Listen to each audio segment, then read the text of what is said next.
Alright class, today we're going to talk about sedimentary rock. Two of the more common types are limestone and sandstone. We have quite a bit of both around here.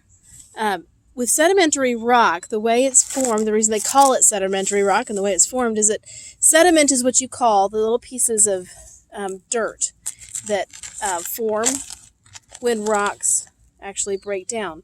When they're underwater, sediment is what forms falls to the bottom as you make the dirt fall. And sediment can be formed from like more sandy, grainy type of material, or it can even be formed from clay and mud-like material.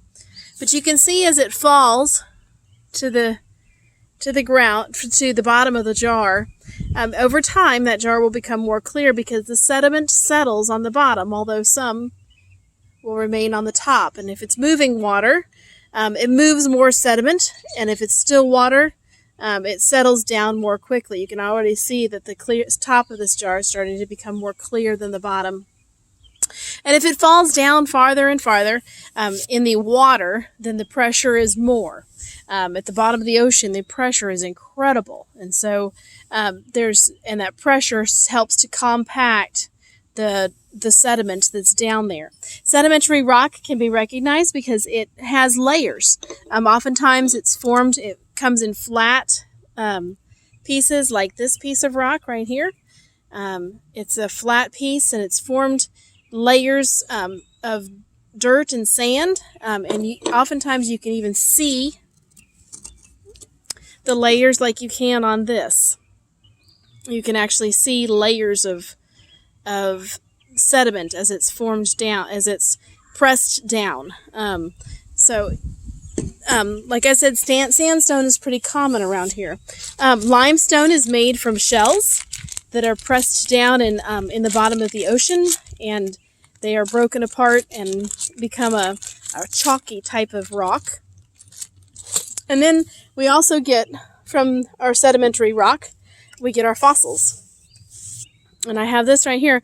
Fossils are formed because they are something is pressed into the dirt or the mud, and then as layers cover it, that animal is covered up.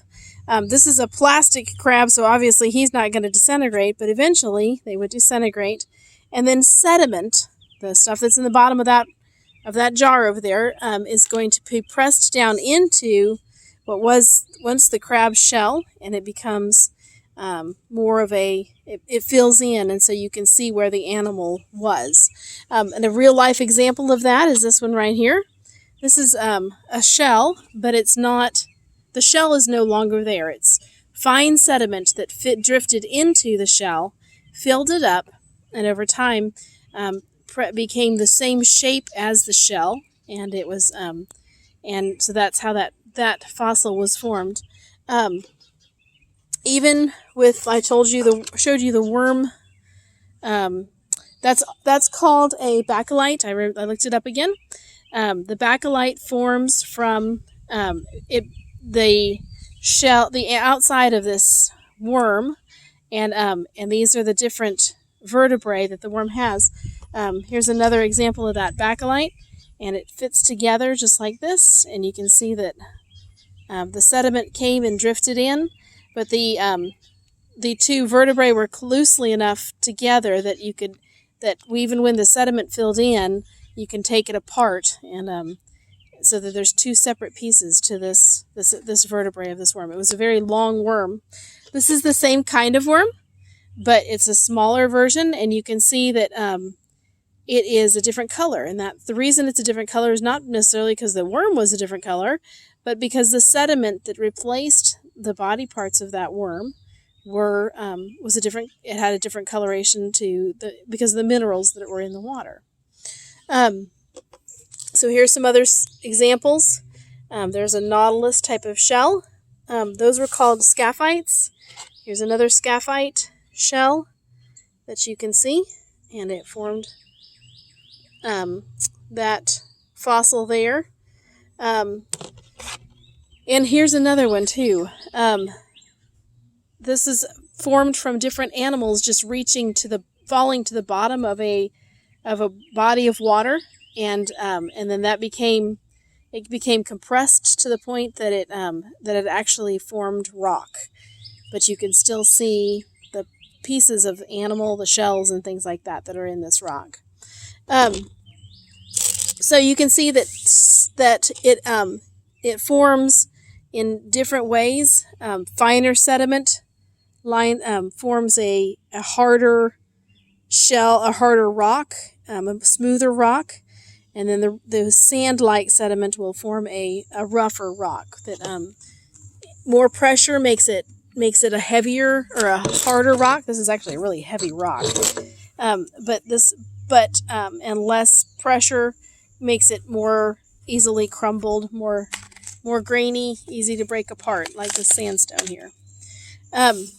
So that's how sedimentary rock is formed, and I'll show you an example of that in our with the crayons.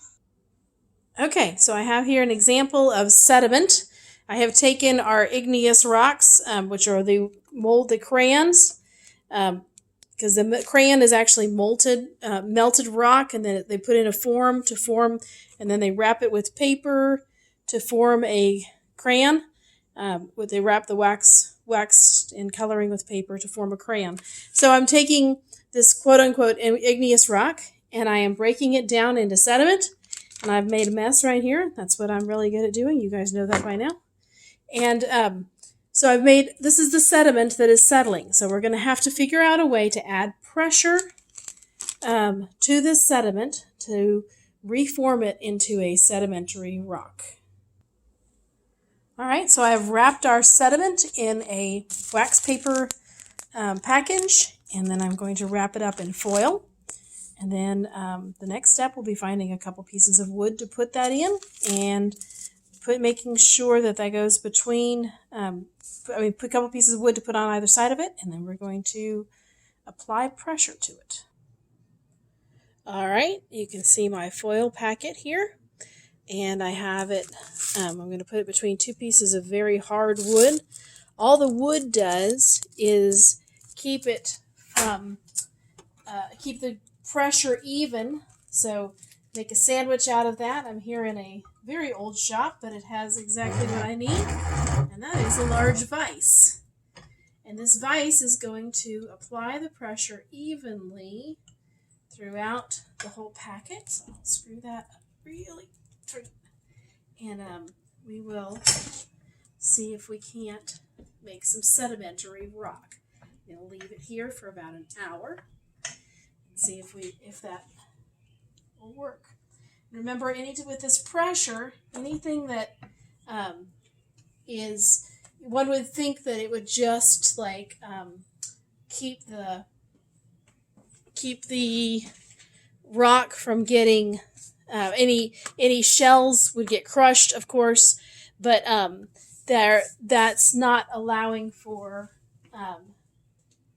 the pressure to be spread over a large area, and some of the shells do, and the impressions do survive. But for the purpose of the crayons, then we need to very much tighten that up. All right.